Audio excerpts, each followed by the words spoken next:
For WTSA News and for Brattleboro Community Television on this Thursday, September 29th, my name is Ian Kelly. These are the stories we're following at this hour. Coughing and sneezing can be heard in schools and workplaces across Vermont, but experts say it's not just COVID going around.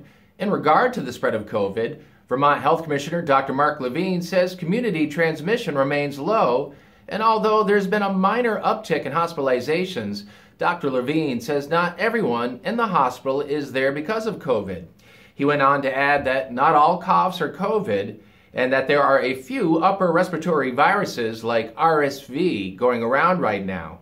Dr. Levine recommends children get the COVID shots and available boosters, and that pediatricians across the state want this to be integrated into their seasonal shot schedules for kids. The Drug Enforcement Agency is warning parents about what's being called rainbow fentanyl. According to the DEA's New England division, the drug is being seen in multiple forms, including multicolored pills and powder.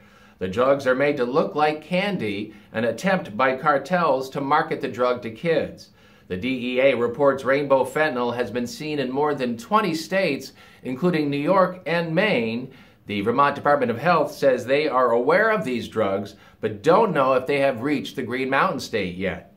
The DEA says fentanyl coming into the U.S. is primarily from two criminal drug networks, and experts say fentanyl is 50 times more potent than heroin and 100 times more potent than morphine. New Hampshire's forestry sector received funding to focus on reducing greenhouse gas emissions. Democratic U.S. Senators Jeanne Shaheen and Maggie Hassan and Representative Annie Kuster said in a statement that the USDA is giving the New England Forestry Foundation $30 million. The goal is to inspire climate-smart forestry practices and sustainable harvesting. Shaheen said in a statement that expanding markets for wood products from sustainable forests can further benefit climate mitigation efforts. 3 Vermonters are being honored this week for their part in an event that helped shape American history. The 3 men took part in the Boston Tea Party nearly 250 years ago and are receiving commemorative, that would be easy for me to say, commemorative graveyard plaques. On December 16th, 1773, Patriots Adam Beale Jr., Patrick William Cox, and Samuel Hammond were part of a group that snuck aboard a British ship and dumped crates of tea into the Boston Harbor.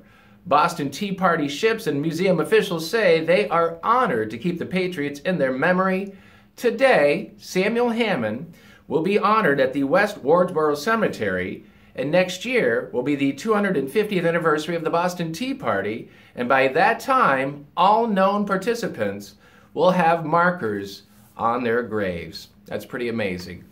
And that would apply to what happened last night in Toronto. WTSA Sports, amazing, describes Aaron Judge and his performance last night. History made in Toronto has Aaron Judge hit his 61st home run of the season, tying Roger Maris's American League record. The Yankees went on to beat Toronto 8-3. The Yankees have today off as Judge goes for number 62 tomorrow when they host Baltimore in the Bronx.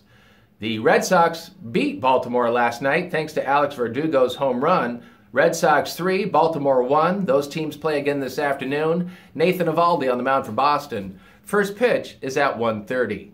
For WTSA News and for Brattleboro Community Television here on this Thursday, September 29th, have a safe and tremendous day, everybody. My name is Ian Kelly.